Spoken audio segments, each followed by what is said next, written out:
Hello. Hello. Recording കൊടുത്തിട്ടില്ലല്ലോ?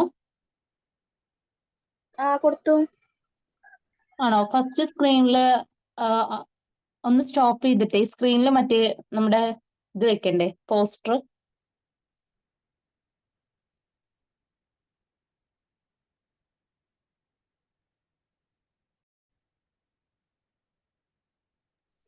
ഓക്കെയാണ്. ഞാൻ start ചെയ്യട്ടെ? എന്നെ host ആക്കിയോ?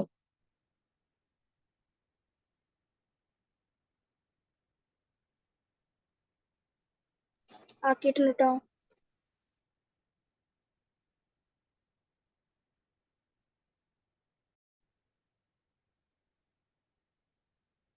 Hello, good evening to all. നമ്മളിന്ന് എടുക്കാൻ പോകുന്നത് ഫ്രഞ്ച് റെവല്യൂഷൻ എന്ന് പറയുന്ന ടോപ്പിക്കാണ്. രണ്ട് റെവല്യൂഷൻസ് നമ്മൾ പഠിച്ചു. ഒന്ന് ഇംഗ്ലണ്ടിലെ മഹത്തായ വിപ്ലവം പഠിച്ചു, അമേരിക്കൻ സ്വാതന്ത്ര്യ സമരം പഠിച്ചു. മൂന്നാമത്തെ ടോപ്പിക്കാണ് ഫ്രഞ്ച് റെവല്യൂഷൻ. നമുക്ക് സ്റ്റാർട്ട് ചെയ്യാം.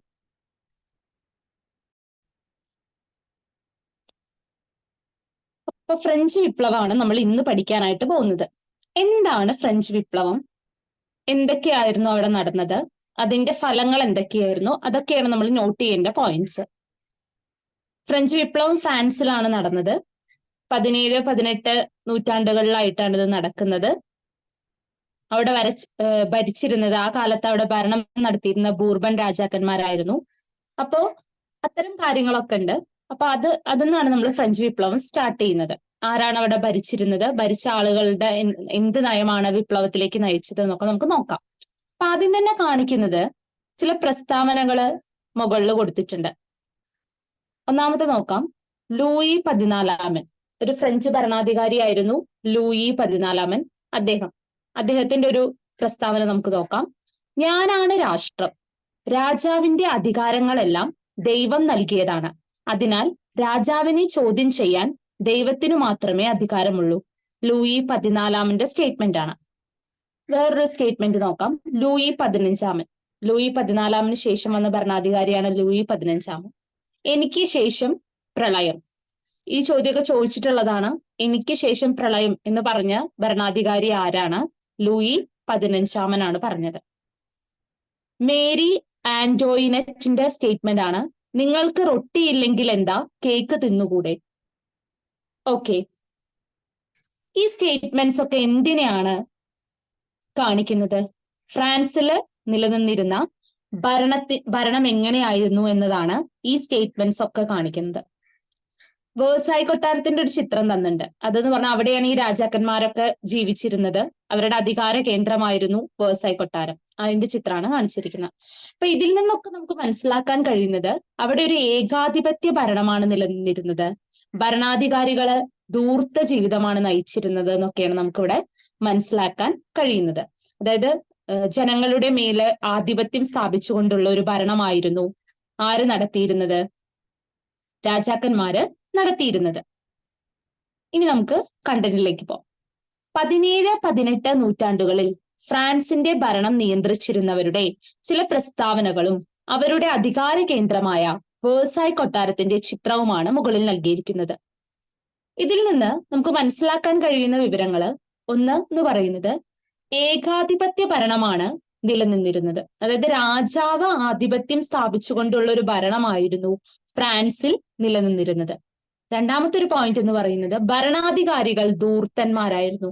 ഭരണാധികാരികൾ അവിടെ ജീവിച്ചിരുന്നത് വളരെ സുഖത്തോടെയും സൗകര്യങ്ങളോടും കൂടിയായിരുന്നു. വെറും സുഖ സൗകര്യങ്ങളല്ല, കിട്ടുന്ന പൈസ മുഴുവൻ ധൂർത്തടിച്ച്, അതായത് ജനങ്ങളിൽ നിന്ന് അവരെന്ത് പിടിച്ചെടുക്കുമായിരുന്നു, നികുതി പിരിച്ചെടുക്കുമായിരുന്നു. അതൊക്കെ അവരുടെ ധൂർത്ത ജീവിതത്തിന് വേണ്ടിയാണ് അവര് ഉപയോഗിച്ചിരുന്നത്.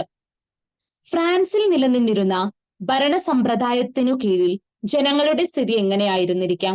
വളരെ ബുദ്ധിമുട്ടായിരുന്നു ജനങ്ങൾക്ക്. അവർക്ക് എന്താ പറയാ, പട്ടിണിയും ദുരിതങ്ങളും സൗകര്യങ്ങളില്ലായ്മയൊക്കെ ഫ്രാൻസിലെ ജനങ്ങൾക്ക് ഉണ്ടായിരുന്നു.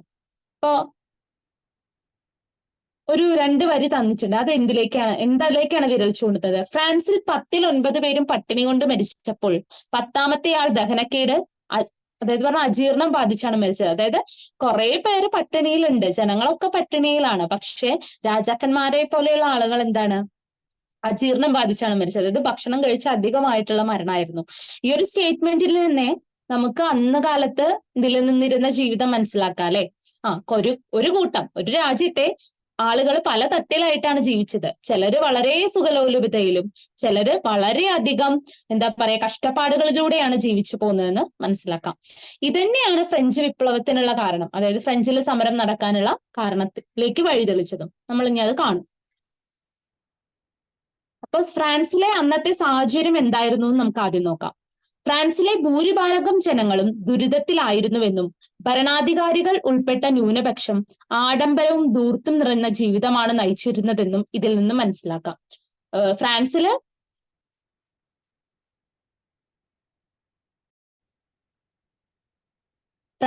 ഭൂരിഭാഗം ജനങ്ങളും ദുരിതത്തിലായിരുന്നു. വളരെ കുറഞ്ഞ ന്യൂനപക്ഷമായ ആളുകൾ മാത്രമാണ് എങ്ങനെ ജീവിച്ചിരുന്നത്, ആഡംബരവും ധൂർത്തും നിറഞ്ഞ ജീവിതം നയിച്ചിരുന്നത്. അപ്പൊ ഫ്രാൻസിൽ നിലനിന്നിരുന്ന ഈ സാമൂഹിക സാമ്പത്തിക അസമത്വങ്ങൾ ഉണ്ടായിരുന്നു. അപ്പൊ ഫ്രാൻസില് സാമ്പത്തിക അസമത്വങ്ങൾ നിലനിന്നിരുന്നു. ഈ അവസ്ഥ സൃഷ്ടിച്ചത് ഇതിന് കാരണവും അത് തന്നെയായിരുന്നു. ഈ സാമൂഹികവുമായും സാമ്പത്തികമായും നിലനിന്നിരുന്ന അസമത്വങ്ങൾ തന്നെയാണ് ഏതവസ്ഥയ്ക്ക് കാരണം, ഇങ്ങനെ ആളുകൾ പല രീതിയിൽ ജീവിക്കാനുള്ള കാരണമായിരുന്നത്. ഓക്കെ, പിന്നെ നമ്മൾ മനസ്സിലാക്കേണ്ടത് ഫ്രഞ്ച് സമൂഹത്തെ 3 തട്ടുകളായി തിരിച്ചിരുന്നു. ഫ്രഞ്ച് സമൂഹത്തെ 3 തട്ടുകളായിട്ട് തിരിച്ചിരുന്നു. അവ എസ്റ്റേറ്റുകൾ എന്നാണ് അറിയപ്പെട്ടിരുന്നത്. അതൊരു ഇമ്പോർട്ടന്റ് ക്വസ്റ്റ്യൻ ആണ്. ഇപ്പൊ ഫ്രഞ്ച് സമൂഹത്തെ 3 തട്ടുകളായി തിരിച്ചിരുന്നു. അവ എന്ത് പേരിലാണ് അറിയപ്പെട്ടിരുന്നത് എന്ന് ചോദിക്കാം. അവ അറിയപ്പെട്ടിരുന്നത് എന്ത് പേരിലാണ്? എസ്റ്റേറ്റ് എന്ന പേരിലാണ്. അവ എസ്റ്റേറ്റുകൾ എന്ന് അറിയപ്പെട്ടു. അവ എന്തറിയപ്പെട്ടു? എസ്റ്റേറ്റുകൾ എന്നാണ് അറിയപ്പെട്ടിരുന്നത്. 3 എസ്റ്റേറ്റുകളായി വിഭജിക്കപ്പെട്ടിരുന്ന ഫ്രഞ്ച് സമൂഹത്തെ കുറിച്ചുള്ള വിവരങ്ങൾ ചുവടെ നൽകിയിട്ടുള്ള ചാർട്ടിൽ നിന്ന് കണ്ടെത്താം. അപ്പോൾ ഫ്രഞ്ച് സമൂഹത്തെ 3 എസ്റ്റേറ്റുകളായി തിരിച്ചിരുന്നു, 3 തട്ടുകളായി തിരിച്ചിരുന്നു. അവ അറിയപ്പെട്ട പേരെന്താണ്? എസ്റ്റേറ്റുകൾ എന്നാണ് അറിയപ്പെട്ടിരുന്നത്. അവ എന്താണ് അറിയപ്പെട്ടിരുന്നത്? എസ്റ്റേറ്റുകൾ എന്നാണ് അറിയപ്പെട്ടിരുന്നത്. ഇനി നമുക്ക് ഈ ഫ്ലോർ ചാർട്ട് എന്ന് കുറച്ച് കാര്യങ്ങൾ മനസ്സിലാക്കാനുണ്ട്. ഫ്രഞ്ച് സമൂഹത്തെ 3 തട്ടുകളായി തിരിച്ചിരുന്നു. അപ്പൊ അതിന്റെ സെൻട്രൽ പോർഷനിലേക്ക് നോക്കിയേ. ഒന്നാമത്തെ എസ്റ്റേറ്റിൽ ആരാണ് ഉൾപ്പെട്ടിരുന്നത്? അതിന്റെ താഴെ കൊടുത്തിട്ടുണ്ട്, പുരോഹിതന്മാരാണ് ഉൾപ്പെട്ടിരുന്നത്. ഒന്നാമത്തെ എസ്റ്റേറ്റിൽ ആരായിരുന്നു ഉൾപ്പെട്ടിരുന്നത്? പുരോഹിതന്മാരാണ് ഉൾപ്പെട്ടിരുന്നത്. രണ്ടാമത്തെ എസ്റ്റേറ്റിൽ ആരാണ് ഉൾപ്പെട്ടിരുന്നത്? രണ്ടാമത്തെ എസ്റ്റേറ്റില് പ്രഭുക്കന്മാരാണ് ഉൾപ്പെട്ടിരുന്നത്. രണ്ടാമത്തെ എസ്റ്റേറ്റിൽ ആരാണ് ഉൾപ്പെട്ടിരുന്നത്? പ്രഭുക്കന്മാരാണ് ഉൾപ്പെട്ടിരുന്നത്. മൂന്നാമത്തെ എസ്റ്റേറ്റിലാണ് കച്ചവടക്കാര്, എഴുത്തുകാർ, അഭിഭാഷകർ, ഉദ്യോഗസ്ഥർ, അധ്യാപകർ, ബാങ്കർമാർ എന്നിവരടങ്ങിയ മധ്യവർഗം, കർഷകർ, കൈത്തൊഴിലുകാർ ഒക്കെ മൂന്നാമത്തെ എസ്റ്റേറ്റിലായിരുന്നു. പിന്നെ അവരുടെ ജീവിതം എങ്ങനെയായിരുന്നു എന്നൊക്കെ ഇവിടെ കൊടുത്തിട്ടുണ്ട്. അപ്പൊ അവരെന്തൊക്കെ കാര്യങ്ങൾ അവരുടെ കൈവശം ഉണ്ടായിരുന്നു, അവരുടെ ജീവിതം എങ്ങനെയായിരുന്നു എന്ന് അവിടെ കൊടുത്തിട്ടുണ്ട്. അപ്പൊ പുരോഹിതന്മാർ നോക്കി, ധാരാളം ഭൂപ്രദേശം കയ്യിൽ വെച്ചിരുന്നു. ധാരാളം ഭൂപ്രദേശം കൈവശം വെച്ചു. കർഷകരിൽ നിന്ന് തിദൈ എന്ന പേരിലുള്ള നികുതി പിരിച്ചു. അപ്പൊ ഇങ്ങനെ ഒരു ചോദ്യം അവിടുന്ന് പ്രതീക്ഷിക്കാം. കർഷകരിൽ നിന്ന് തിദൈ എന്ന പേരിലുള്ള നികുതി പിരിച്ചത് ഏത് എസ്റ്റേറ്റ് ആണ്?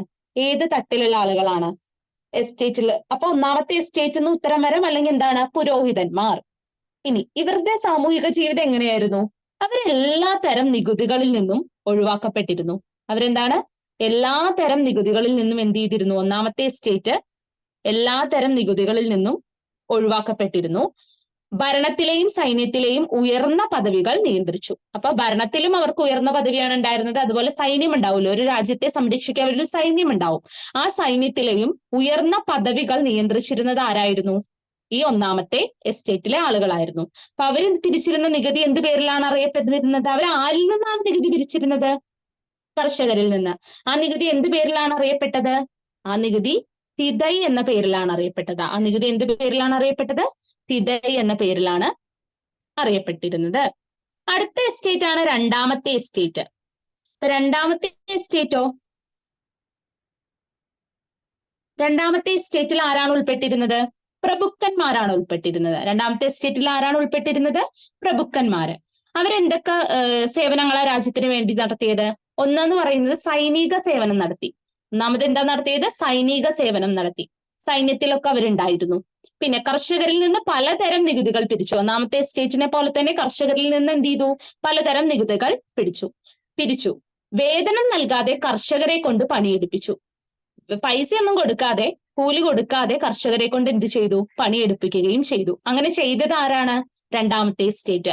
രണ്ടാമത്തെ എസ്റ്റേറ്റിൽ ഉൾപ്പെട്ട ആളുകൾ ആരാണ്? പ്രഭുക്കന്മാരാണ്. ഇനി ഇവരുടെ സാമൂഹിക ജീവിതം എങ്ങനെയായിരുന്നു? ഇവർക്ക് നികുതി കൊടുക്കേണ്ടിയിരുന്നില്ല. പുരോഹിതന്മാർക്കും എന്ത് കൊടുക്കേണ്ടിയിരുന്നില്ല? നികുതികളിൽ നിന്ന് ഒഴിവാക്കപ്പെട്ടിരുന്നു. അതുപോലെ തന്നെ പ്രഭുക്കന്മാരും നികുതികളിൽ നിന്ന് ഒഴിവാക്കപ്പെട്ടിരുന്നു. ഇത് രണ്ടും നമുക്ക് കമ്പയർ ചെയ്ത് പഠിച്ചാൽ പെട്ടെന്ന് മനസ്സിൽ നിൽക്കൂട്ടോ. പിന്നെ ആഡംബര ജീവിതം നയിച്ചു. പ്രഭുക്കന്മാരും പുരോഹിതന്മാരും എന്ത് നയിച്ചു? ആഡംബര ജീവിതം നയിച്ചു. വിശാലമായ ഭൂപ്രദേശം കൈവശം വെച്ചു. വിശാലമായ ഭൂപ്രദേശം കൈവശം വെച്ചു. രണ്ടു കൂട്ടരും എന്ത് തന്നെയാണ്? പുരോഹിതന്മാരും പ്രഭുക്കന്മാരും ധാരാളം ഭൂപ്രദേശം കൈവശം വെച്ചിരുന്നു. ഇനി മൂന്നാമത്തെ എസ്റ്റേറ്റ്. മൂന്നാമത്തെ എസ്റ്റേറ്റിൽ നോക്കി, കച്ചവടക്കാർ, എഴുത്തുകാർ, അഭിഭാഷകർ, ഉദ്യോഗസ്ഥർ, അധ്യാപകർ, ബാങ്കർമാർ, അങ്ങനെ മധ്യവർഗത്തിലുള്ള ആൾക്കാരായിരുന്നു. പിന്നെ കർഷകരും മൂന്നാമത്തെ എസ്റ്റേറ്റിലായിരുന്നു. കൈത്തൊഴിലുകാരും മൂന്നാമത്തെ എസ്റ്റേറ്റിലായിരുന്നു. ഇവർക്ക് ഭരണത്തിൽ ഒരവകാശവുമില്ല. ഭരണത്തിൽ എന്തുണ്ടായിരുന്നില്ല? ഒരവകാശവുമില്ല. പിന്നെ ഇവര് നികുതി വാങ്ങുന്നവരായിരുന്നോ കൊടുക്കുന്നവരായിരുന്നോ? ഇവർ നികുതി കൊടുക്കുന്ന ആളുകളായിരുന്നു. അപ്പൊ തലൈ എന്ന പേരിലുള്ള ഭൂനികുതി, അവർ കൊടുത്തിരുന്ന ഭൂനികുതിക്ക് ഒരു പേരുണ്ടായിരുന്നു. അത് ചിലപ്പോൾ ചോദിക്കാം. തലൈ എന്ന പേരിലുള്ള തൈലെ എന്ന പേരിലുള്ള ഭൂനികുതി സർക്കാരിന് ഇവര് കൊടുക്കണമായിരുന്നു. തൈലെ എന്ന പേരിലുള്ള ഭൂനികുതി ഇവർ എന്തിനു കൊടുക്കണമായിരുന്നു? സർക്കാരിന് കൊടുക്കണമായിരുന്നു. പിന്നെ ഇവർക്ക് എങ്ങനെയായിരുന്നു ഇവരുടെ സാമൂഹിക ജീവിതം? താഴ്ന്ന സാമൂഹിക പദവിയായിരുന്നു. അവർക്ക് ഉയർന്ന സാമൂഹിക പദവി ആയിരുന്നില്ല, താഴ്ന്ന സാമൂഹിക പദവിയായിരുന്നു. പ്രഭുക്കന്മാർക്കും പുരോഹിതന്മാർക്കും നികുതി നൽകണമായിരുന്നു. പ്രഭുക്കന്മാർക്കും നികുതി നൽകണം. അവരെ ഏത് തട്ടിലാ? രണ്ടാമത്തെ തട്ടില്, രണ്ടാമത്തെ എസ്റ്റേറ്റിലായിരുന്നു. ഒന്നാമത്തെ എസ്റ്റേറ്റിൽ ഉണ്ടായിരുന്ന പുരോഹിതന്മാർക്കും ഇവർ എന്ത് നൽകണമായിരുന്നു? നികുതി നൽകണമായിരുന്നു. ഓക്കെ.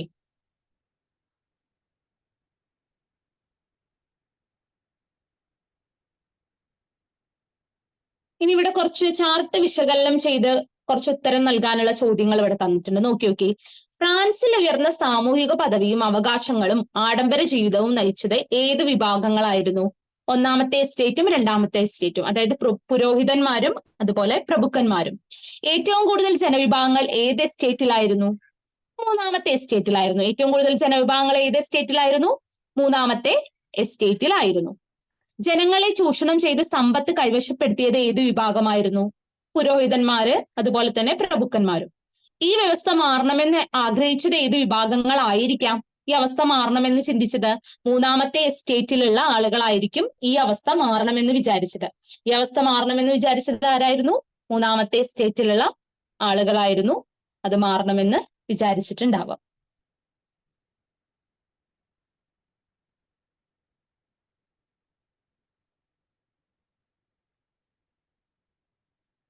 ഇനി ഫ്രാൻസിനെ ഒരു വിപ്ലവത്തിലേക്ക് നയിച്ചത് ആരായിരുന്നു? അല്ലെങ്കിൽ അതിനുള്ള കാരണം എന്തായിരുന്നു? അല്ലെങ്കിൽ അതിന് കാരണക്കാരായത് ആരായിരുന്നു എന്ന് ചോദിച്ചു കഴിഞ്ഞാൽ അവിടുത്തെ ചിന്തകരും ചിന്താധാരകളും ഒക്കെ ആയിരുന്നു ഈ ഫ്രാൻസിൽ നിലനിന്ന അസമത്വങ്ങളെയും ചൂഷണങ്ങളെയും കുറിച്ച് ജനങ്ങളെ ബോധവാന്മാരാക്കിയത്. അപ്പൊ അവരാരൊക്കെയാണ്, ആ ചിന്തകർ എന്തൊക്കെയാണ് പറഞ്ഞത് എന്ന കാര്യങ്ങളാണ് ഇനി അടുത്ത് നമ്മൾ നോക്കാനായിട്ട് പോണത്.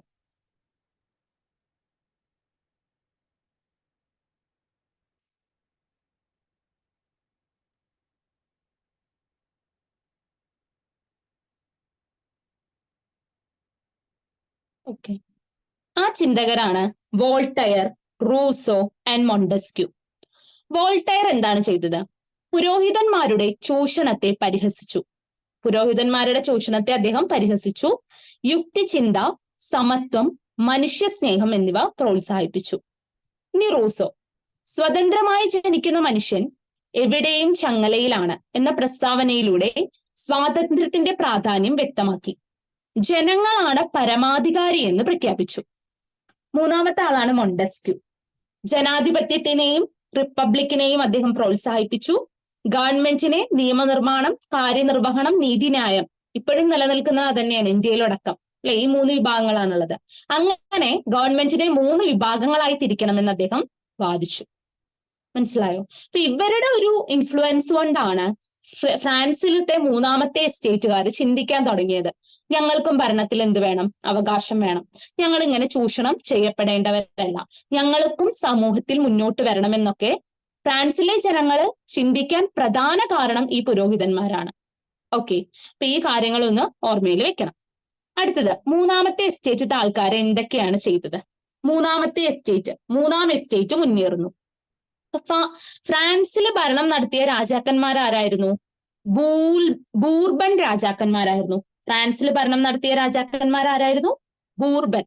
ബൂർബൻ രാജാക്കന്മാരായിരുന്നു ഫ്രാൻസിൽ ഭരണം നടത്തിയിരുന്നത്. ബൂർബൻ രാജാക്കന്മാരായിരുന്നു ഇവിടെ ഭരണം നടത്തിയിരുന്നത്.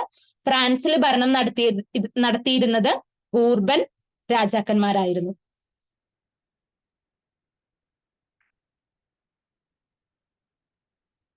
ഫ്രാൻസിലെ ബൂർബൻ രാജാക്കന്മാർ, പുരോഹിതർ, പ്രഭുക്കന്മാർ തുടങ്ങിയവർ നയിച്ച ആഡംബര ജീവിതം, ധൂർത്ത്, യുദ്ധങ്ങൾ എന്നിവയും തുടർച്ചയായ വരൾച്ചയും കൃഷിനാശവും ഫ്രാൻസിന്റെ സാമ്പത്തിക സ്ഥിതി അതീവ ഗുരുതരമാക്കി. അപ്പൊ ഫ്രാൻസിൽ ഭരണം നടത്തിയ രാജാക്കന്മാരാരായിരുന്നു? ബൂർബൻ രാജാക്കന്മാരായിരുന്നു. പിന്നെ പുരോഹിതന്മാര്, പ്രഭുക്കന്മാര്, ഇവരൊക്കെ രണ്ടാമത്തെ എസ്റ്റേറ്റിൽ പെടുന്നവരാണ്. ഇവരൊക്കെ ആഡംബര ജീവിതമാണ് നയിച്ചിരുന്നത്. അതുപോലെ തന്നെ വളരെയധികം ധൂർത്ത് നടത്തിയിരുന്നു, അതുപോലെ യുദ്ധങ്ങൾ നടത്തിയിരുന്നു. ഇതൊക്കെ നടത്തിയത്, തുടർച്ചയായിട്ട് ഇതൊക്കെ ചെയ്തത് വരൾച്ചയ്ക്ക്, കൃഷിനാശം, അതുപോലെ ഫ്രാൻസിന്റെ എന്നിവയും, അതുപോലെ തുടർച്ചയായ വരൾച്ച ഉണ്ടായിരുന്നു ആ കാലത്ത്, അതുപോലെ കൃഷിനാശമൊക്കെ സംഭവിച്ചു. ഇതൊക്കെ ഫ്രാൻസിന്റെ സാമ്പത്തിക സ്ഥിതി അതീവ ഗുരുതരമാക്കി. അവരെന്ത് ചെയ്തു? ഫ്രാൻസിന്റെ സാമ്പത്തിക സ്ഥിതി എന്ത് ചെയ്തു? വളരെ ഗുരുതരമാക്കി. അപ്പൊ ഈ ഒരു സാഹചര്യത്തില് പിന്നെ ഇവര് ഒരു കാര്യം കൂടി ചെയ്തിരുന്നു. അമേരിക്കൻ സ്വാതന്ത്ര്യ സമരം നടന്ന സമയത്ത് അവര് അമേരിക്കൻ കോളനികളെ സഹായിച്ചിരുന്നു, സമ്പത്തും സൗന്യമൊക്കെ നൽകി സഹായിച്ചിരുന്നു. ഇങ്ങനെ സഹായിച്ചതും സാമ്പത്തിക സ്ഥിതിയെ രൂക്ഷമാക്കി. അപ്പോൾ ഫ്രാൻസിലെ സാമ്പത്തിക സ്ഥിതി ആ കാലത്ത് വളരെ ഒരു രൂക്ഷമായ ഒരു സംഭവം ഉണ്ടായി. അപ്പോ ജനങ്ങൾക്ക് ഓൾറെഡി തൈല എന്ന് പറഞ്ഞ നികുതിയൊക്കെ ഉണ്ട്, തൈല എന്ന് പറഞ്ഞ നികുതിയൊക്കെ ഉണ്ട്. പക്ഷേ പുതിയ നികുതികൾ ചുമത്തണം. അധികാരികൾക്ക് കൂടുതൽ പൈസ ഖജനാവിലേക്ക് വേണം. അതിനു വേണ്ടിയിട്ട് അവർക്ക് എന്ത് വേണം? പുതിയ നികുതികൾ ആളുകളുടെ മേല് ചുമത്തേണ്ട ഒരു ആവശ്യം വന്നു. അപ്പൊ അതിനു വേണ്ടിയിട്ട് 1789 വർഷം ഏതാണ്? 1789 ലൂയി 16 ആരാണ്? ലൂയി 16 ജനപ്രതിനിധി സഭയായ സ്റ്റേറ്റ്സ് ജനറൽ വിളിച്ചു ചേർത്തു. അപ്പോൾ ലൂയി 16 1789 സ്റ്റേറ്റ് ജനറൽ വിളിച്ചു ചേർത്തു. എന്തിനു വേണ്ടിയിട്ട്? ജനങ്ങളുടെ മേല് പുതിയ നികുതികൾ ചുമത്തുന്നതിനായിട്ടാണ് അദ്ദേഹം എന്ത് വിളിച്ചു ചേർത്തത്? സ്റ്റേറ്റ്സ് ജനറല് വിളിച്ചു ചേർത്തത്. അപ്പൊ ഈ ഫ്രഞ്ച് സമൂഹത്തെ പോലെ സ്റ്റേറ്റ് ജനറലിനും 3 എസ്റ്റേറ്റുകൾ ഉണ്ടായിരുന്നു. അതായത് ഫ്രഞ്ച് സമൂഹത്തെ നമ്മൾ 3 തട്ടായി തിരിച്ച പോലെ തന്നെ ഈ സ്റ്റേറ്റ് ജനറലിലുള്ള ആൾക്കാർ എന്തായി തിരിച്ചിരുന്നു? 3 തട്ടുകളായി തിരിച്ചിരുന്നു.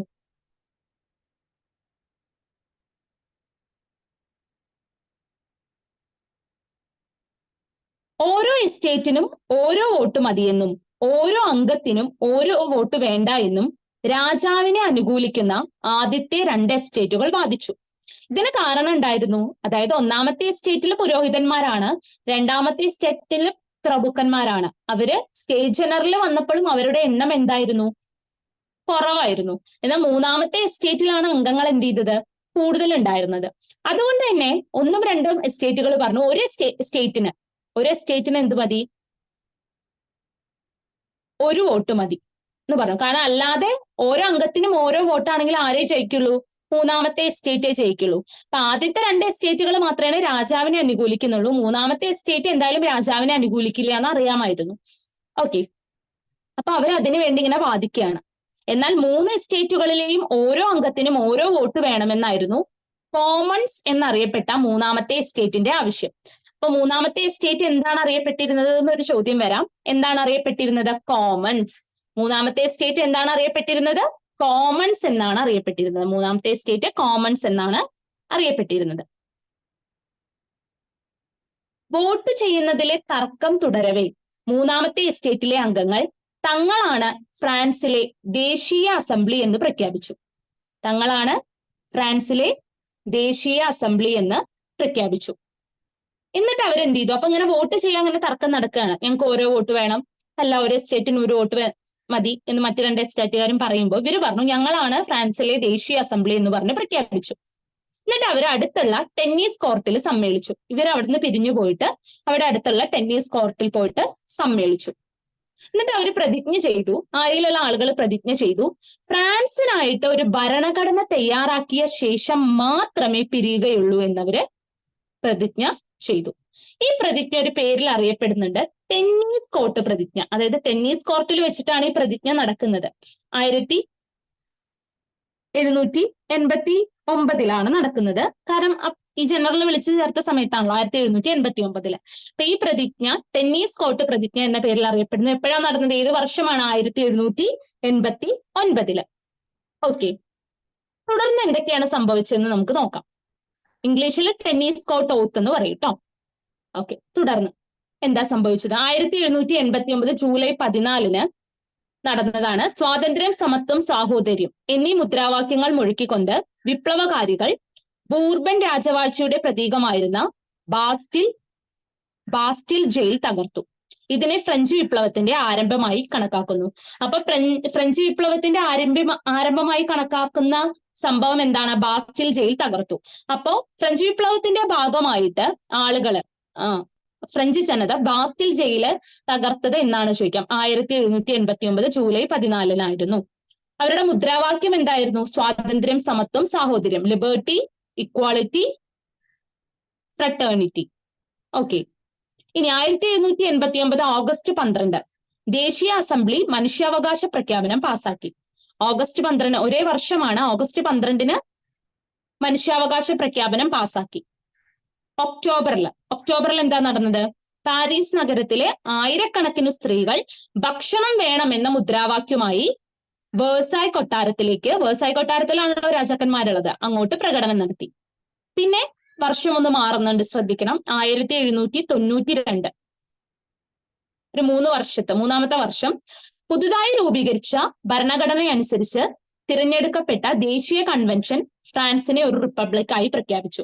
അപ്പൊ ഫ്രാൻസിനെ റിപ്പബ്ലിക്കായി പ്രഖ്യാപിച്ചത് 1792 സെപ്റ്റംബറിലായിരുന്നു. അപ്പൊ പുതുതായി ഒരു ഭരണഘടന അവർ രൂപീകരിച്ചു. ടെന്നീസ് കോർട്ട് പ്രതിജ്ഞയിൽ പറഞ്ഞു, ഞങ്ങൾ ഇവിടെ ഒരു ഭരണഘടന ഉണ്ടാക്കിയ ശേഷമേ പിരിയുള്ളൂ എന്ന്. അപ്പൊ ഒരു ഭരണഘടന അവർ രൂപീകരിച്ചു. എന്നിട്ട് ഫ്രാൻസിനെ ഒരു റിപ്പബ്ലിക്കായിട്ട് അവരെന്ത് ചെയ്തു? പ്രഖ്യാപിച്ചു. ഇങ്ങനെയാണ് നടന്നത് 92.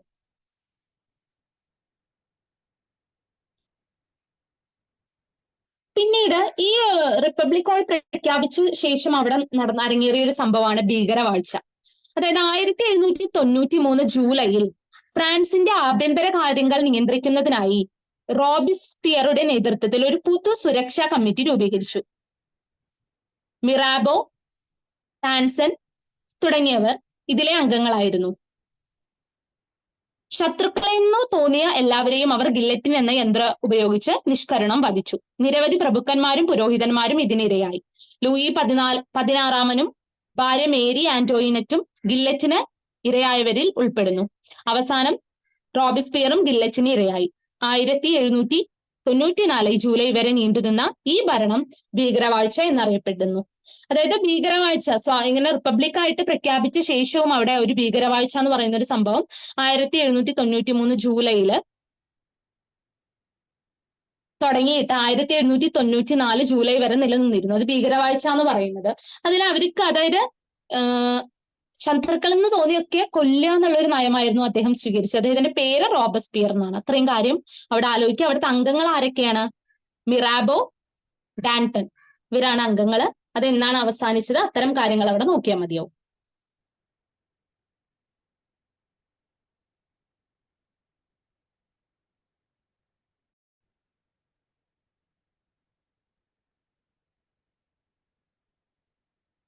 ഫ്രഞ്ച് വിപ്ലവം എങ്ങനെയാണ്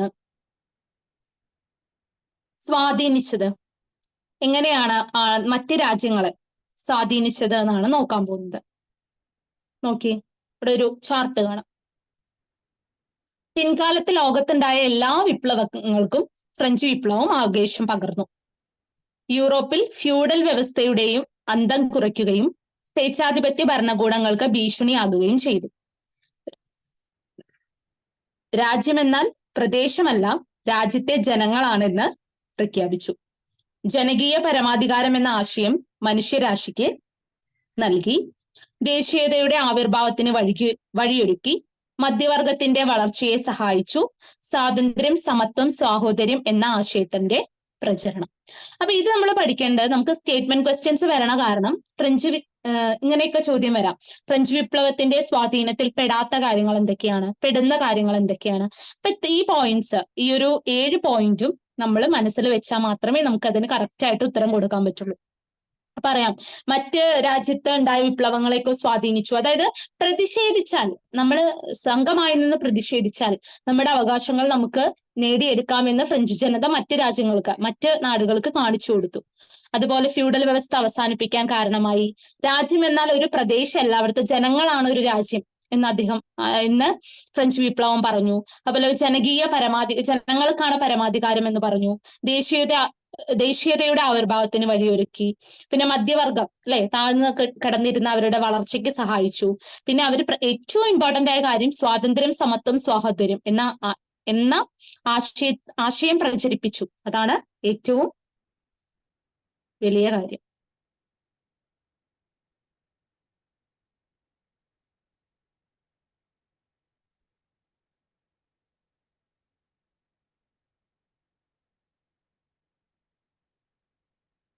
ഇനി ഫ്രഞ്ച് വിപ്ലവം ഇന്ത്യയുമായിട്ട് എന്താണ് ബന്ധം? അതാണ് ഒരു ചെറിയ ബോക്സിൽ കൊടുത്തിരിക്കുന്നത്. ഇപ്പൊ ലോകത്തെ ആകമാനം സ്വാധീനം ചെലുത്തിയ ഫ്രഞ്ച് വിപ്ലവം മൈസൂരിലെ ഭരണാധികാരിയായിരുന്ന ടിപ്പു സുൽത്താനെയും സ്വാധീനിച്ചു. അതായത് മൈസൂരിലെ ഭരണാധികാരിയായിരുന്നു ടിപ്പു സുൽത്താൻ, അദ്ദേഹത്തിനെയും ഫ്രഞ്ച് വിപ്ലവം സ്വാധീനിച്ചിട്ടുണ്ട്. ബ്രിട്ടീഷ് സാമ്രാജ്യത്തിനെതിരെ പോരാടാനുള്ള ഒരു തന്ത്രമായി ടിപ്പു ഫ്രഞ്ചുകാരുമായുള്ള സഖ്യത്തെ കണക്കാക്കി. അതായത് നമ്മുടെ അന്നത്തെ കാലത്ത് ഇവിടെ ബ്രിട്ടീഷുകാർ ഭരിക്കുകയായിരുന്നു ഇന്ത്യയിൽ. അപ്പൊ ഇവർക്കെതിരെ പോരാടാനുള്ള ഒരു തന്ത്രമായിട്ട് അവര് ഫ്രഞ്ചുകാരുമായുള്ള സഖ്യത്തെ ആര് കണ്ടു? മൈസൂർ സുൽത്താനായ ടിപ്പു സുൽത്താൻ കണ്ടു. പൗരനായ ടിപ്പു എന്ന പേര് സ്വീകരിച്ച അദ്ദേഹം ഫ്രഞ്ച് വിപ്ലവത്തിന്റെ ഓർമ്മയ്ക്കായിട്ട് അവരുടെ മൈസൂരിന്റെ തലസ്ഥാന നഗരമായിരുന്നു ശ്രീരംഗപട്ടണം, അവിടെ സ്വാതന്ത്ര്യത്തിന്റെ മരം നടുകയും ഫ്രഞ്ച് ക്ലബായ ജാക്കോബിനിൽ അംഗമാവുകയും ചെയ്തു. അപ്പോ ട്രീ ഓഫ് ലിബർട്ടി, സ്വാതന്ത്ര്യത്തിന്റെ മരം നട്ടത് ആരാണ്? ടിപ്പു സുൽത്താനാണ്. അത് ഏതിന്റെ ഭാഗമായിട്ടാണ് നട്ടത്? ഫ്രഞ്ച് വിപ്ലവത്തിന്റെ ഓർമ്മയ്ക്കായിട്ടാണ് നട്ടത്. എവിടെയാണ് നട്ടത്? ശ്രീരംഗപട്ടണത്ത്. പിന്നെ അദ്ദേഹം എന്താണ് ചെയ്തത്?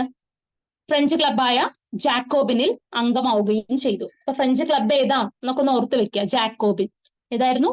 ജാക്കോബിൻ. ഫ്രഞ്ച് ക്ലബായ ജാക്കോബിനിൽ അംഗമാവുകയും ചെയ്തു.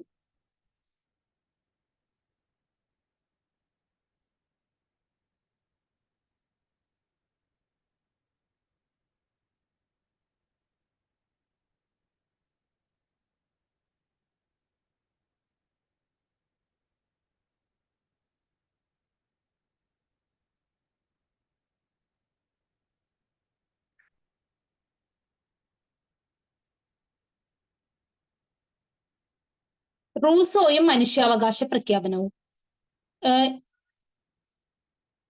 ഫ്രഞ്ച് ചിന്തകനായിരുന്നു റൂസോ, നമ്മൾ ആദ്യം കണ്ടിട്ടുണ്ടായിരുന്നു. അപ്പൊ ഈ റൂസോയുടെ ആശയങ്ങളാണ് ദേശീയ അസംബ്ലി തയ്യാറാക്കിയ മനുഷ്യാവകാശ പ്രഖ്യാപനത്തിൽ പ്രതിഫലിക്കുന്നത്. അദ്ദേഹത്തിന്റെ പ്രശസ്തമായ ഗ്രന്ഥമാണ് സോഷ്യൽ കോൺട്രാക്ട്.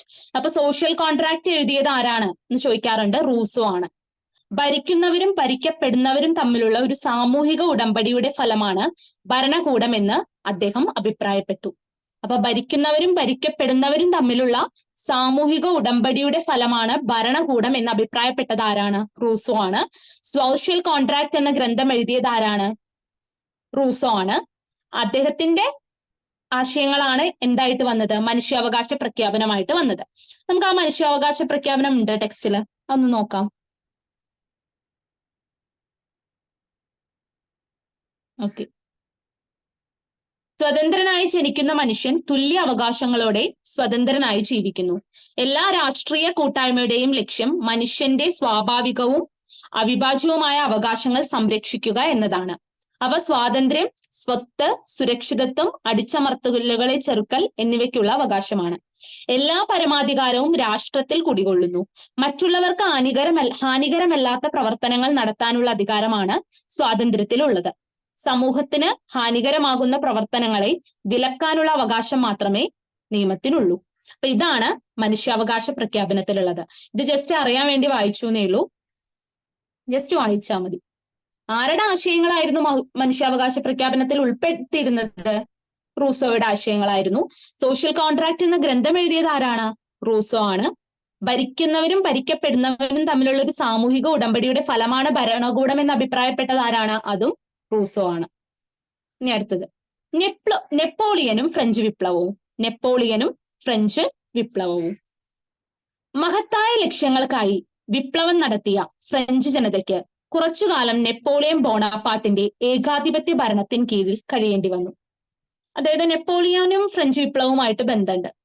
അപ്പോ ഫ്രഞ്ച് ജനതയ്ക്ക് കുറച്ചു കാലം നെപ്പോളിയൻ ബോണാപ്പാർട്ടിന്റെ ഏകാധിപത്യത്തിന്റെ കീഴിൽ കഴിയേണ്ടി വന്നൊരു കാലഘട്ടം ഉണ്ടായിരുന്നു. അപ്പൊ ആ കാലഘട്ടത്തിൽ എന്തൊക്കെയാണ് സംഭവിച്ചത് എന്നാണ് ഇവിടെ പറയാൻ പോകുന്നത്.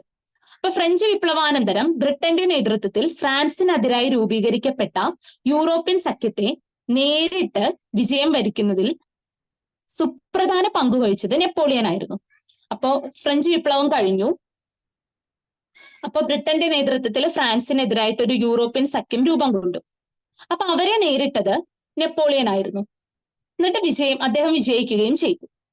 എന്നിട്ട് 1799 അദ്ദേഹം ഫ്രാൻസിന്റെ അധികാരം പിടിച്ചെടുത്തു. 1799 അദ്ദേഹം ഫ്രാൻസിന്റെ അധികാരം പിടിച്ചെടുത്തു. അതായത് 1792 സെപ്റ്റംബറിലാണ് ഒരു റിപ്പബ്ലിക് ആയിട്ട് പ്രഖ്യാപിച്ചത്. എന്നിട്ട് ഭീകരവാഴ്ച കഴിഞ്ഞത് 1794 പിന്നെ 1799 നെപ്പോളിയൻ ബോണാപ്പാർട്ട് ഫ്രാൻസിന്റെ അധികാരം പിടിച്ചെടുത്തു. അദ്ദേഹം ഒരു ഏകാധിപതിയായിരുന്നു, ഒറ്റയ്ക്കാണ് ഭരണം നടത്തിയിരുന്നത്. എങ്കിലും നിരവധി പരിഷ്കാരങ്ങൾ അദ്ദേഹം നടപ്പിലാക്കി. ഫ്രാൻസിന് ഗുണകരമാകുന്ന നിരവധി പരിഷ്കാരങ്ങൾ അദ്ദേഹം നടപ്പിലാക്കി. ഫ്രഞ്ച് വിപ്ലവം മുന്നോട്ട് വെച്ച ചില ആശയങ്ങളും ലക്ഷ്യങ്ങളുമായിരുന്നു ഈ പരിഷ്കാരങ്ങൾക്ക് പ്രചോദനമായത്. അതായത് ഫ്രഞ്ച് വിപ്ലവത്തിന് ചില ലക്ഷ്യങ്ങൾ ഉണ്ടായിരുന്നു. അദ്ദേഹം അത് മുൻകണ്ടുകൊണ്ട് തന്നെയാണ് ചെയ്തത്? ചില ആശയങ്ങൾ നടപ്പിലാക്കിയത്, പരിഷ്കാരങ്ങൾ മുന്നോട്ട് വെച്ചത്. അതെന്തായിരുന്നു? നല്ല പരിഷ്കാരങ്ങളായിരുന്നു കേട്ടോ. കർഷകരെ കൃഷിഭൂമിയുടെ ഉടമകളാക്കി. കർഷകരെ എന്ത് ചെയ്തു? കൃഷിഭൂമിയുടെ ഉടമകളാക്കിയിട്ട് പ്രഖ്യാപിച്ചു. കർഷകരെ കൃഷിഭൂമിയുടെ ഉടമകളാക്കി. പണ്ട് എങ്ങനെയായിരുന്നു? കർഷകർ കൃഷിഭൂമിയുടെ ഉടമകളൊന്നും ആയിരുന്നില്ല. പുരോഹിതന്മാരുടെയും അതുപോലെ പ്രഭുക്കന്മാരുടെയും കയ്യിലായിരുന്നു കൃഷിഭൂമി ഉണ്ടായിരുന്നത്. അദ്ദേഹം അതൊക്കെ പിടിച്ചെടുത്തിട്ട് ആർക്ക് കൊടുത്തു? കർഷകരെ കൃഷിഭൂമിയുടെ ഉടമകളാക്കി. പിന്നെ പുരോഹിതന്മാരുടെ മേൽ രാജ്യത്തിന്റെ നിയന്ത്രണം ഏർപ്പെടുത്തി. പുരോഹിതന്മാർക്ക് അവർക്ക് ഇഷ്ടമുള്ള രീതിയിലൊന്നും ഒരു രാജ്യത്ത് ജീവിക്കാൻ പറ്റില്ല. അവരുടെ മേലിൽ എന്ത് കൊണ്ടുവന്നു? നിയന്ത്രണങ്ങൾ കൊണ്ടുവന്നു. പിന്നെ പൊതുകടം ഇല്ലാതാക്കാൻ സിങ്കിങ് ഫണ്ട് എന്ന പേരിൽ ഒരു പ്രത്യേക ഫണ്ട് രൂപീകരിച്ചു. കടങ്ങളൊക്കെ ഉണ്ടാവും രാജ്യത്തിന്. അപ്പൊ അതില്ലാതാക്കാൻ വേണ്ടിയിട്ട് സിങ്കിങ് ഫണ്ട് എന്ന പേരിൽ ഒരു പ്രത്യേക ഫണ്ട് രൂപീകരിച്ചത് ആരാണ്? അല്ലെങ്കിൽ സിങ്കിങ് ഫണ്ട് കൊണ്ടുവന്നത് ആരാണ്? നെപ്പോളിയൻ ബോണാപ്പാർട്ടാണ്. സാമ്പത്തിക പ്രവർത്തനങ്ങൾക്കായി ബാങ്ക് ഓഫ് ഫ്രാൻസ് സ്ഥാപിച്ചു. ഫ്രാൻസിൽ ഒരു ബാങ്ക് സ്ഥാപിച്ചു. പേര് ബാങ്ക് ഓഫ് ഫ്രാൻസ് സ്ഥാപിച്ചു. ഗതാഗത പുരോഗതിക്കായി നിരവധി റോഡുകൾ നിർമ്മിച്ചു. ഗതാഗതം സുഗമമായി നടക്കാനായിട്ട് നിരവധി റോഡുകൾ നിർമ്മിച്ചു. നിലവിലുള്ള നിയമങ്ങൾ ക്രോഡീകരിച്ച് ഒരു പുതിയ നിയമ സംഹിതയുണ്ടാക്കി. നിലവിൽ കുറെ നിയമങ്ങളൊക്കെ ഉണ്ടായിരുന്നു. അതൊക്കെ അവിടെ ഇവിടെ ചിന്നി കിടക്കുമ്പോൾ ഒരു സുഖമില്ലല്ലോ. അപ്പൊ അദ്ദേഹം എന്ത് ചെയ്തു? ഒരു നിയമസംഹിത, ഒരു പുസ്തക രൂപത്തിൽ ഒരു നിയമസംഹിത ഉണ്ടാക്കി. അപ്പൊ ഈ 6 എണ്ണമാണ് നെപ്പോളിയൻ ബോണാപ്പാർട്ട് കൊണ്ടുവന്ന പരിഷ്കാരങ്ങൾ. അപ്പൊ ഈ 6 എണ്ണം പഠിക്കുക. സ്റ്റേറ്റ്മെന്റ് ക്വസ്റ്റ്യൻസ് വരുമ്പോ തരും. നെപ്പോളിയൻ ബോണാപ്പാർട്ടിന്റെ പരിഷ്കാരങ്ങളിൽ ഉൾപ്പെടുന്നത് ഏത്, ഉൾപ്പെടാത്തത് ഏത്? അപ്പൊ ഈ 6ഉം പഠിക്കാം. പിന്നെ സിംഗിൾ ക്വസ്റ്റ്യൻ ആയിട്ടും ചോദിക്കാം. സിങ്കിങ് ഫണ്ട് രൂപീകരിച്ചത് ആരാണ്? ബാങ്ക് ഓഫ് ഫ്രാൻസ് സ്ഥാപിച്ചത് ആരാണ്? നിയമസംഹിത ഉണ്ടാക്കിയത് ആരാണ്? എന്നുള്ള ചോദ്യങ്ങളും ചോദിക്കാവുന്നതാണ്. ഓക്കെ. നെപ്പോളിയന്റെ കാലഘട്ടത്തിൽ ഫ്രാൻസിൽ ദേശീയത ശക്തിപ്പെട്ടു. യൂറോപ്യൻ രാജ്യങ്ങളെ ഒന്നൊന്നായി ആക്രമിച്ച നെപ്പോളിയന്റെ പരിഷ്കാരങ്ങൾ യൂറോപ്പിൽ ആകമാനം വ്യാപിപ്പിക്കുമോ എന്ന് മറ്റു യൂറോപ്യൻ രാജ്യങ്ങൾ ഭയപ്പെട്ടു. ഇംഗ്ലണ്ടിന്റെ നേതൃത്വത്തിൽ അവർ സംഘടിച്ചു. നെപ്പോളിയനെയല്ല, ഫ്രഞ്ച് വിപ്ലവത്തിന്റെ ആശയങ്ങളെയാണ് അവർ ഭയപ്പെട്ടത്. നെപ്പോളിയനെയല്ല, ഫ്രഞ്ച് വിപ്ലവം മുന്നോട്ട് വെച്ച ആശയങ്ങളെയാണ് മറ്റു യൂറോപ്യൻ രാജ്യങ്ങൾ ഭയപ്പെട്ടത്. 1815 നടന്ന വാട്ടർലൂ യുദ്ധത്തിൽ, 1815 എന്ത് നടന്നത്? വാട്ടർലൂ യുദ്ധം നടന്നത്. ആരുമായിട്ടാണ് നടന്നത്? യൂറോപ്യൻ സഖ്യസൈന്യവും നെപ്പോളിയനും തമ്മിലുള്ള യുദ്ധമായിരുന്നു വാട്ടർലൂ യുദ്ധം. അത് നടന്നത് 1815 അതിൽ ആര് തോറ്റു? നെപ്പോളിയൻ പരാജയപ്പെട്ടു. അതോടെ അദ്ദേഹത്തിന്റെ അധികാരം നഷ്ടപ്പെട്ടു. അദ്ദേഹത്തിന്റെ അധികാരം നഷ്ടപ്പെട്ടു.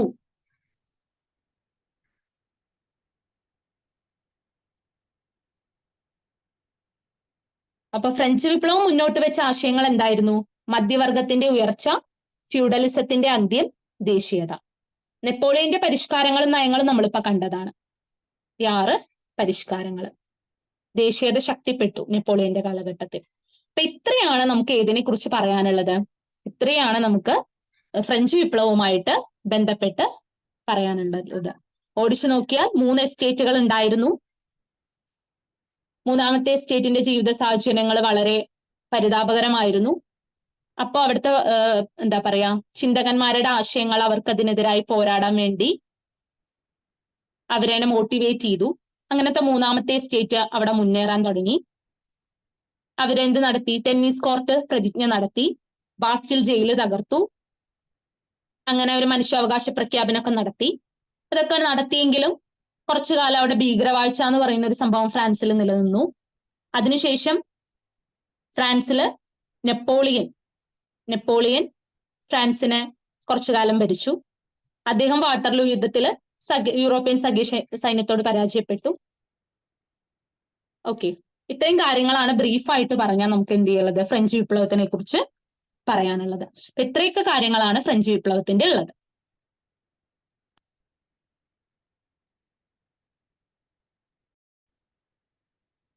ഇനി 11th ക്ലാസ്സിന്റെ ടെക്സ്റ്റ് ബുക്കിലെ കുറച്ച് കാര്യങ്ങളും കൂടി പറയുന്നുണ്ട്. അപ്പൊ അത് ഇതിന്റെ ഒരു സംക്ഷിപ്ത രൂപമാണ്. ഇത്ര ഡീറ്റെയിൽ ആയിട്ടല്ലാതെ ഒന്നിച്ച് കുറച്ച് പറയുന്നുണ്ട്. അതും കൂടി നമുക്ക് ജസ്റ്റ് ഒന്ന് വായിക്കാം.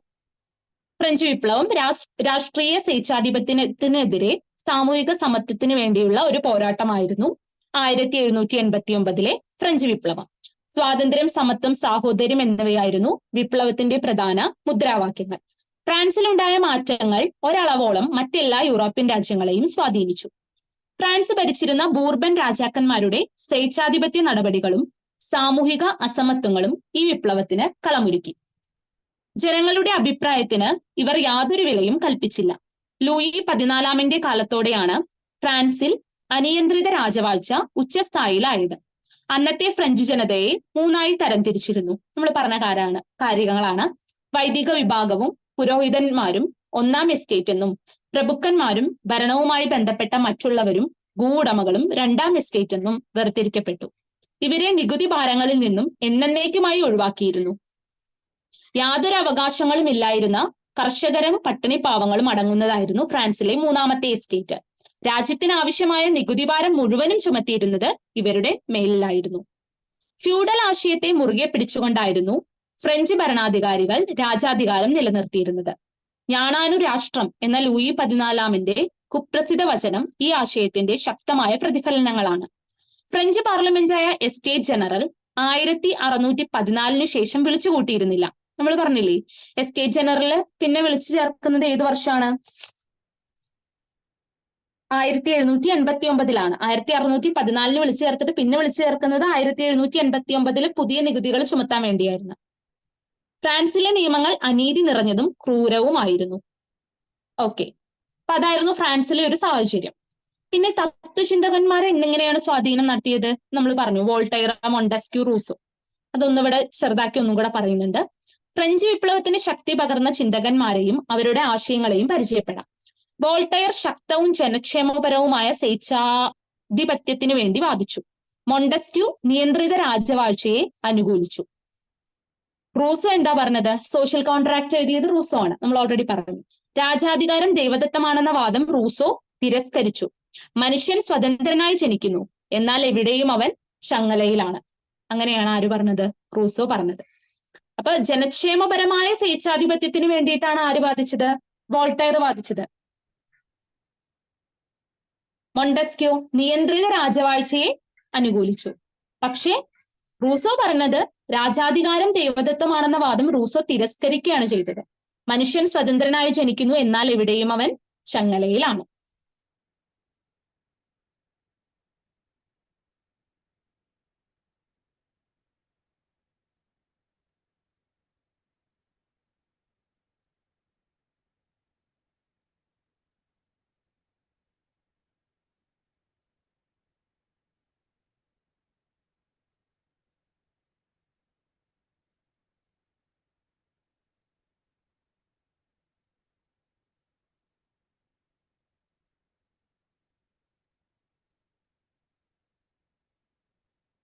1688 ഇംഗ്ലണ്ടിലെ രക്തരഹിത വിപ്ലവവും 1776 അമേരിക്കൻ കോളനികളുടെ സ്വാതന്ത്ര്യ സമരവും ഫ്രഞ്ച് വിപ്ലവത്തിന് എന്ത് പകർന്നു?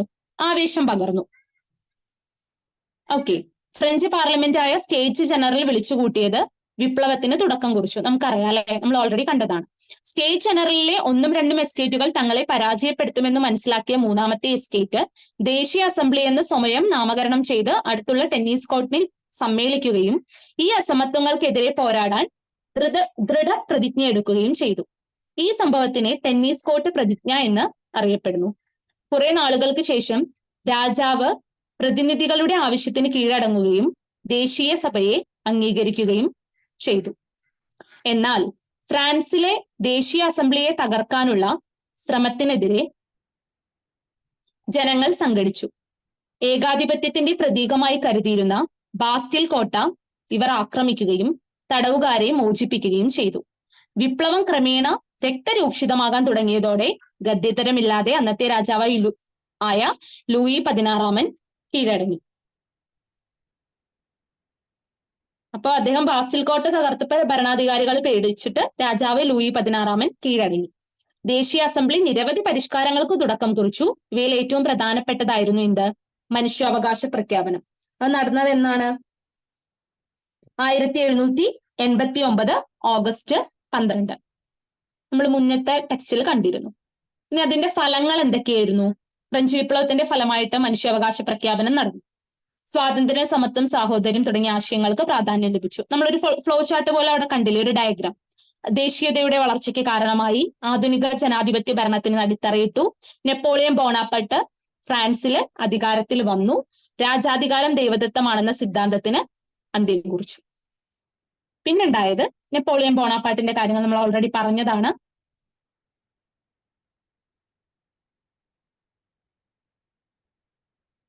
ലോക ചരിത്രത്തിലെ മഹാജേതാക്കന്മാരുടെ മുൻനിരയിൽ സ്ഥാനമുണ്ടായിരുന്ന നെപ്പോളിയൻ ബോണാപ്പാർട്ട് ഫ്രഞ്ച് വിപ്ലവത്തിന്റെ സൃഷ്ടിയായിരുന്നു. അപ്പൊ ആരാണ് ഫ്രഞ്ച് വിപ്ലവത്തിന്റെ സൃഷ്ടി? നെപ്പോളിയൻ ബോണാപ്പാർട്ട്. വേറെയും പേരിൽ അദ്ദേഹം അറിയപ്പെടുന്നുണ്ട്. ഫ്രഞ്ച് വിപ്ലവത്തിന്റെ ശിശു ആരാണ് ചോദിച്ചാൽ നെപ്പോളിയൻ ബോണാപ്പാർട്ടാണ്.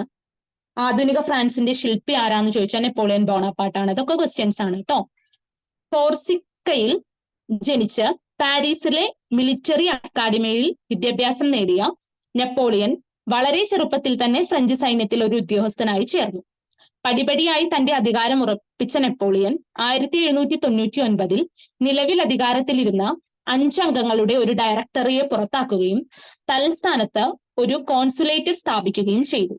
ഇതിൽ ഒന്നാം കോൺസലായ നെപ്പോളിയൻ 1804 ഫ്രഞ്ച് ചക്രവർത്തിയായി അധികാരമേറ്റു. 1804 അദ്ദേഹം അധികാരമേറ്റു. ഇംഗ്ലണ്ടിനെ നെപ്പോളിയന്റെ പരിഷ്കാരങ്ങളാണ്. ഇംഗ്ലണ്ടിനെ തകർക്കാൻ നെപ്പോളിയൻ നടപ്പിലാക്കിയ സാമ്പത്തിക ഉപരോധമായിരുന്നു കോണ്ടിനെന്റൽ വ്യവസ്ഥ. അപ്പൊ കോണ്ടിനെന്റൽ വ്യവസ്ഥ നടപ്പിലാക്കിയത് ആരാണെന്ന് ചോദിക്കും. നെപ്പോളിയനാണ്. ഇതനുസരിച്ച് യൂറോപ്പ് മുഴുവനും ഇംഗ്ലണ്ടുമായുള്ള കച്ചവടം ബഹിഷ്കരിക്കാനും ഇംഗ്ലണ്ടിനെതിരെ യൂറോപ്പിലെ തുറമുഖങ്ങളെല്ലാം അടച്ചിടാനും വ്യവസ്ഥ ചെയ്തു. മറ്റ് പരിഷ്കാരങ്ങൾ ചുവടെ തന്നിട്ടുള്ളവയാണ്, നമ്മൾ കണ്ടതാണ്. കേന്ദ്രീകൃത ഭരണവ്യവസ്ഥ ഏർപ്പെടുത്തി. രാജ്യത്തെ ജില്ലകളായി, അതിൽ പറയാത്ത കുറച്ച് പോയിന്റും കൂടി +1 ടെക്സ്റ്റ് ബുക്കിലുണ്ട്. രാജ്യത്തെ ജില്ലകളായി വിഭജിച്ചു. കൃഷിക്ക് പ്രോത്സാഹനം നൽകി. ബാങ്ക് ഓഫ് ഫ്രാൻസ് സ്ഥാപിച്ചു. നിയമസംഹിത നടപ്പിലാക്കി. വിദ്യാഭ്യാസം രാഷ്ട്രത്തിന്റെ നിയന്ത്രണത്തിലാക്കുകയും ഒരു പൊതുവിദ്യാഭ്യാസ സമ്പ്രദായം നടപ്പിലാക്കുകയും ചെയ്തു. ഗവൺമെന്റിന്റെ നിയന്ത്രണത്തിൽ ഒരു സർവകലാശാല സ്ഥാപിച്ചു. പാരീസ് നഗരം മോടി പിടിപ്പിക്കുകയും പൊതുമരാമത്ത് പണികൾ വികസിപ്പിക്കുകയും ചെയ്തു. ദേശീയബോധം, സ്വാതന്ത്ര്യബോധം തുടങ്ങിയ ആശയങ്ങൾ യൂറോപ്പിൽ ആകമാനം പ്രചരിപ്പിച്ചു. ഇതൊക്കെയാണ് ആര് ചെയ്തത്? നെപ്പോളിയൻ ബോണാപ്പാർട്ട് ചെയ്തത്. ഓക്കെ, അപ്പൊ നമ്മളിത് ഓൾറെഡി കണ്ട കുറച്ച് കാര്യങ്ങളും അതിൽ കൂടുതൽ കുറച്ച് പോയിന്റ്സും കൂടെ ഈ ബുക്കിലുണ്ട്.